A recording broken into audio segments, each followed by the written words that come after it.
یہ مہینہ انسان اور اللہ کے درمیان فاصلوں کو مٹا کر بندگان خدا کو اللہ سے جوڑنے کا مہینہ ہے۔ محرم صرف رسم نہیں ہے، محرم ایک تربیت گاہ ہے جس سے گزر کر انسان حیوانیت سے نکل کر ملکوت کے اس اعلیٰ ترین مقام تک پہنچتا ہے جو کہ اللہ کا انسان سے وعدہ ہے، اور اگر وہاں پر پہنچنا چاہے تو ناگزیر ہے کہ آپ اس رستے کا انتخاب کریں جو آپ کو سیدھا اس مقام تک پہنچائے، اور اس رستے کا نام علی اور آل علی ہے۔ اس رستے کا نام علی اور آل علی ہے۔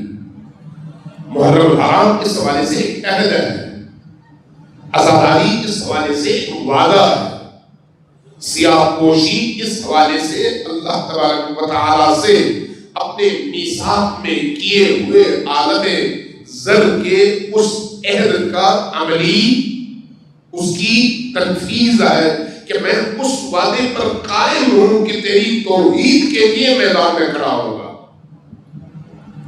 عزاداری سید الشہداء صرف سینہ کوڑی نہیں ہے، عزاداری سید الشہداء صرف گریہ کرنا نہیں ہے، بلکہ ان آنسوں کے ذریعے سے اپنی روح کے باطن کی تطہیر اور خود کو اتنا اجلا بنانا کہ میرے اس رنگ و روپ میں خدا نظر آئے اور مخلوق خدا سے جڑ جائے۔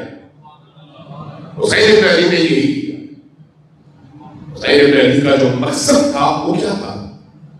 وہ یہ تھا کہ بندوں کو اللہ سے جوڑ دیں۔ بندوں کو کن بندوں کو؟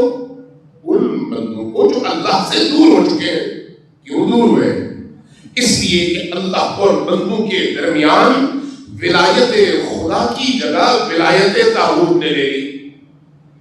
جب اللہ کی ولایت کو لوگ چھوڑ کر طاغوت کی ولایت کے پیچھے چل پڑیں گے تو اس کے نتیجے میں خود بخود زندگی سے اللہ نکل جائے گا اور ابلیس آ جائے گا۔